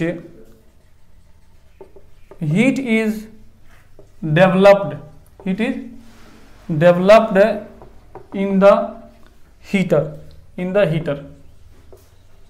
देखिए जी question को समझिए, question क्या कर रहा है। An electric heater पढ़ देते हैं। Electric heater of resistance of eight ohm takes a current of 15 ampere from the main supply line, calculate the rate at which heat is developed in the heater. चलिए question मिला लिए, solution उसको देखने से पहले क्वेश्चन को समझ लेते हैं। बोला है कि एक इलेक्ट्रिक हीटर है, तो हीटर बोले जो भी बोल एक तरह का रेजिस्टेंस ही हम मानेंगे। ठीक है, एक electric heater of resistance of atom, तो हम बनाते हैं एक इलेक्ट्रिक हीटर। ये रहा हमारे पास एक इलेक्ट्रिक हीटर जिसका रेजिस्टेंस बता रहा है 8 ओम का। Takes a current of 15 ampere, ये करंट ले रहा है का मतलब क्या हुआ, इसको एक सेल बनाना पड़ेगा तभी ना करंट जाएगा। तो कितना करंट ले रहा है जी, ये बता रहा है 15 एम्पियर का। चलिए 15 एम्पियर का ये करंट को कंज्यूम कर रहा है। ठीक है, फ्रॉम द मेन सप्लाई मान लेते हैं यही है। Calculate the rate at which heat is developed in the heater, इसके अंदर हीट किस रेट में डेवलप हो रहा है, यानी T इक्वल टू में अगर आप 1 सेकेंड रखते हैं तो 1 सेकेंड में कितना हीट डेवलप हो रहा है उसको देखना है। तो T इक्वल टू 1 और R इक्वल टू 8 ओम और यहां पर I इक्वल टू में 15 एम्पियर दिया हुआ है। ठीक है, ये गिवन डाटा है। ठीक है, अब हमको निकालना क्या है, हीट का प्रोडक्शन का rate T equal to 1 second पे, H/T निकालना है, T इक्वल टू 1 सेकेंड पे निकालना है। ठीक है, तो हमको निकालना है। तो अगर हम बोले यहाँ पर H इक्वल टू फॉर्मूला है I स्क्वायर RT, सारा चीज दिया हुआ है, आसानी से निकाल सकते हैं I स्क्वायर RT। ठीक है, I कितना दिया हुआ है जी, I दिया 15 का स्क्वायर इंटू में R दिया हुआ है आपको 8 ओम, इंटू में टाइम हमने 1 सेकेंड मान लिया, चूंकि रेट के बारे में बात कर रहे हैं तो 1 सेकेंड में कितना जाएगा दूरी, वो रेट है, जो है किसका रेट है। अगर ये बोले 1 सेकेंड में 10 मीटर जाता है तो वेलोसिटी का रेट है ना जी, है ना, डिस्टेंस का रेट वेलोसिटी बनेगा, है ना। तो अगर बोलेंगे कितना हो, 225 हो गया और इंटू में 8 इंटू में ये 1 है तो 1 रखते हैं। ठीक है, तो अगर हम बोले आपसे कितना हो जाएगा, 8 45 के 0 कैरी 4, 8 दूनी 16, 4 20 के 0 हाथ में 2, 8 दूनी 16 और 2 कितना हो गया 18, ये 18 जूल पर सेकंड। कितना जी 18 जूल, 1800 जूल पर सेकंड। 1 सेकंड में 1800 जूल का वो कंज्यूम करेगा जी। ठीक है, आप इसका आंसर मिला सकते हैं। इसका आंसर मेरे क्वेश्चन में कितना जी 18 है, क्वेश्चन नंबर 18 का 1800 जूल। ठीक है, समझ में आया होगा उम्मीद है। आगे चलते हैं क्वेश्चन नंबर 19 की तरफ, है ना। क्वेश्चन नंबर 19 को देख लीजिए। क्वेश्चन नंबर 19 क्या कह रहा है, क्वेश्चन नंबर 19 को देख लीजिए। Question number 19,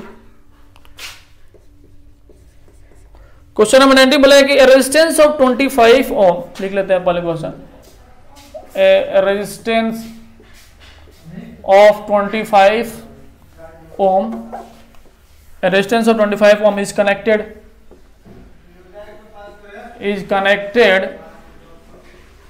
to a 12 volt battery,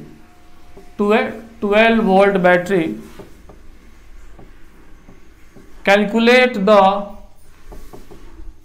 heat energy,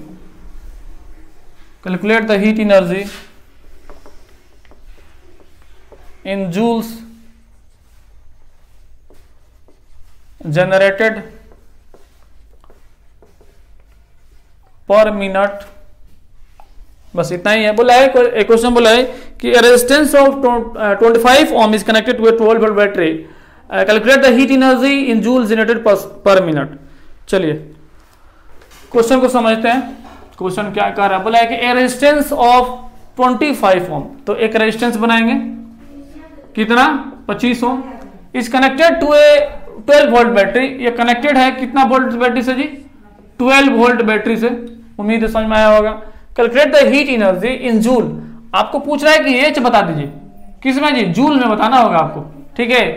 generated in पर मिनट, टी इक्वल टू अगर 1 मिनट रहे, पर मिनट का मतलब 1 मिनट है ना, 1 मिनट रहे तो आपको बताना है, मतलब क्या 60 सेकेंड में आपको बताना है। तो सेकंड लगाएंगे तभी जूल में आंसर आएगा, इसको समझिएगा। ऐसा यूनिट में सबको रखते हैं तो जाके ऐसा यूनिट में आंसर आता है। हमारे पास जो गिवन है उसको लिख लेते हैं। गिवन में दिया हुआ है R इक्वल टू में 25 ओम, ठीक है। R कितना दिया जी 25 ओम, V इक्वल टू में 12 वोल्ट। आपको H मांग रहा है, वो भी जूल में मांग रहा है, ठीक है। H जो मांग रहा है वो किस में मांग रहा है, जूल में मांग रहा है। और इसके बाद से T इक्वल टू बोला है कि आप 60 सेकंड में बताइए, ठीक है। T इक्वल टू कितना 60 सेकंड में आपको बताना होगा कि कितना होगा। तो अगर हम बोले आपसे कि H इक्वल टू में होता है I स्क्वायर RT, यही फॉर्मूला है, बस एक ही फॉर्मूला है हीट का। I तो दिया नहीं है, इसमें दिया है क्या, कहीं I नहीं दिया, R दिया हुआ है और T दिया हुआ है, ठीक है। और ये V दिया हुआ है, तो V और R का इस्तेमाल करके I निकाल लेंगे, ठीक है। अगर आप यहां से कहीं I इक्वल टू में V बाई R ओम्स लो, तो V कितना दिया है, V दिया है 12 और R दिया है कितना 25, तो इतना एम्पियर रख दीजिए डायरेक्ट। I इक्वल टू में इतना एम्पियर, 12 बटा में 25 एम्पियर इसमें रखेंगे हम। H इक्वल टू में 12 बटा में 25 का स्क्वायर, ठीक है, 12 बटा में 25 का स्क्वायर। R कितना दिया हुआ है, R दिया हुआ है 25, इंटू में T दिया हुआ है कितना 60 सेकेंड, ठीक है। अब इसको कैलकुलेट कर देंगे, तो कैलकुलेट करेंगे तो क्या आएगा, 12 का स्क्वायर 144 हो जाता है, ठीक है। 12 का स्क्वायर 144 हो जाता है। 25 को हम 25 इंटू में 25 लिखेंगे जान से, क्योंकि एक 25 कट रहा है, ठीक है। इंटू में ये 60, 25 से 25 चला गया। अब क्या करेंगे, 5 5 जा 25 और ये देखिए 5 से कट जाएगा, 5 1 जा 5 और 5 2 जा 10, ऐसा हो गया। अब ये कुछ कटेगा क्या, देख लेते हैं। अब ये कहीं से भी कटते हुए नजर नहीं आ रहा है। चलिए इसको हम मल्टीप्लाई कर देते हैं। मल्टीप्लाई करेंगे 12 चौके 48, 4 12 चौके 48, 48 और 4 कितना हो गया 52, 2 5, 12 कम 12, 12 5 17 डिवाइडेड बाई 5, ठीक है। इसको आप कैंसिल आउट कर लीजिए, तो 5 2 जा 10, 5 3 जा 15, 5 3 जा 15 और यहाँ पर बचा 2, तो हो गया 22, 5 4 जा 22 बचा, यहाँ पर हो गया 28, 5 5 जा 25, 3 बचा, पॉइंट डाले 5 6 जा 30, कितना हुआ 345.6। क्या चीज, ये H का वैल्यू है ना जी, तो H इक्वल टू में इतना जूल, हमारा आंसर आ गया। आप मिला सकते हैं इसका आंसर। क्वेश्चन नंबर 19, 345.6 जूल, ठीक है। उम्मीद है समझ में आया होगा। लास्ट क्वेश्चन, क्वेश्चन नंबर 20, इसको भी देख लिया जाए। क्वेश्चन नंबर 20,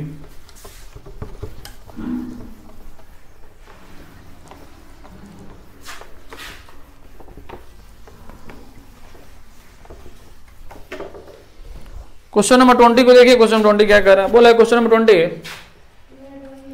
कि 100 joule of heat is produce per second. 100 joule of heat is produced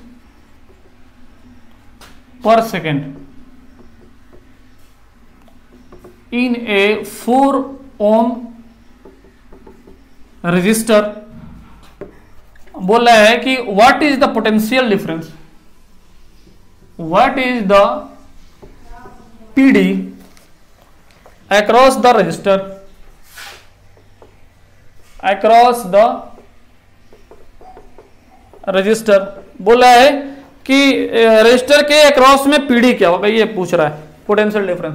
बोला है कि 100 joule of heat is produce per second, यानी एक सेकेंड में 100 जूल हीट प्रोड्यूस हो रहा है, ठीक है। इन ए 4 ओम रजिस्टर, एक रजिस्टर है कितना 4 ओम का रजिस्टर है और इसमें जो हीट प्रोड्यूस हो रहा है ना वो 1 सेकेंड में 100 जूल का हीट प्रोड्यूस हो रहा है। H इक्वल टू बता रहा है कि 100 जूल का हीट प्रोड्यूस हो रहा है 1 सेकेंड में, 100 जूल पर सेकेंड, ठीक है। और जाहिर सी बात है तो ये किसी न किसी सोर्स से जुड़ा होगा, किसी न सोर्स से जुड़ा होगा। तो बोल रहा है कि what is the PD across the register, इस रजिस्टर के अक्रॉस में पोटेंशियल डिफरेंस बताइए, यानी कि जिस सोर्स से जुड़ा है उसका भी का वैल्यू आपको बता देना है, ठीक है। H दिया हुआ है, अगर हम बोले कि हमारे पास दिया क्या है तो बोलिएगा कि R दिया हुआ है कितना 4 ओम, H दिया हुआ है 100 जूल दिया है, ठीक है, पर सेकंड दिया है, इसका मतलब T इक्वल टू में 1 सेकंड दिया हुआ, ठीक है, ये अंडरस्टूड होना चाहिए। और हमको भी निकाल देना है, भी इक्वल टू में वाट, यही निकालना है। जैसे कि हमको पता है कि H equal to I square R T होता है, H इक्वल टू क्या होता है आई स्क्वायर आर टी होता है, ठीक है। तो अगर हम बोले कि I इक्वल टू में भी बाई आर यहाँ पुट कर दें तो क्या दिक्कत है, अगर ऐसा नहीं समझ में आया तो बस यहाँ से H का वैल्यू डालेंगे, कितना हो गया 100 इंटू में I का वैल्यू हमको निकालना है। यहाँ से प्लानिंग यही है कि I की वैल्यू निकालना है, और I जब निकल जाएगा तो भी आराम से निकल जाएगा ओम्स लॉ के हिसाब से। तो R का वैल्यू दिया हुआ 4 इंटू में टाइम दिया हुआ 1 सेकेंड। अगर बोले हम आई स्क्वायर इक्वल टू में तो 100 डिवाइडेड बाई ये 4 होगा जी, नीचे आएगा, है ना। स्क्वायर की वजह से ये रूट इस पे आएगा, स्क्वायर जब कट होगा तो इस पे रूट आएगा, ठीक है। ये 100 ऐसे हम लिख देते हैं यहाँ पर, और आई स्क्वायर इंटू में 4 लिख देते हैं। अगर हम बोले आई स्क्वायर इक्वल टू में तो 100 बटा में 4 होगा, और यहाँ पर रूट आएगा, यहाँ पे स्क्वायर खत्म हो जाएगा, तो ठीक है। तो ये कितना हो जाएगा आपको, ये 100 का रूट निकल के आएगा 10, नीचे आएगा 2, ठीक है। 100 का 10 नीचे 2 इक्वल टू में ये आई निकल आएगा, ये हो गया 5। तो आई का जो वैल्यू आया वो क्या आया, आई इक्वल टू में 5 एम्पियर आया, ठीक है। ये किसका वैल्यू है जी, ये आई का वैल्यू है। तो आई इक्वल टू में 5 एम्पियर आया है। अब आई निकल गया और आर हमारे पास है, तो भी इक्वल टू में आई आर, फॉर्मूला है ओम्स लॉ। तो हमको आई दिया हुआ कितना 5 इंटू में आर कितना दिया हुआ है, 4 दिया हुआ है। तो भी इक्वल टू कितना होगा 20 वोल्ट, क्या होगा जी 20 वोल्ट। यहाँ पर कितना वोल्ट का पोटेंशियल डिफरेंस है 20 वोल्ट का। इसके अक्रॉस में पोटेंशियल कितने का है 20 वोल्ट का, इधर 20 होगा इधर 0 होगा, तभी तो 20 minus 0 equal to PT equal to 20 volt आएगा। आंसर मिला लीजिए। क्वेश्चन नंबर कितना है 20 है, 20 का 20 वोल्ट दिया हुआ है, ठीक है। तो जो मेन क्वेश्चन था हमने उसको डील कर दिया जी, लॉन्ग आंसर टाइप क्वेश्चन है वो, उसमें कुछ है नहीं, वो थ्योरी वगैरह न्यूमेरिकल्स प्रॉब्लम्स जो था उसको हमने डील कर दिया। और जो बचा हुआ अगर मान लीजिए कुछ छूट गया होगा, आपको नहीं समझ में आ रहा तो उसको आप कमेंट्स करके पूछ सकते हैं। चलिए तब तक के लिए थैंक यू वेरी मच।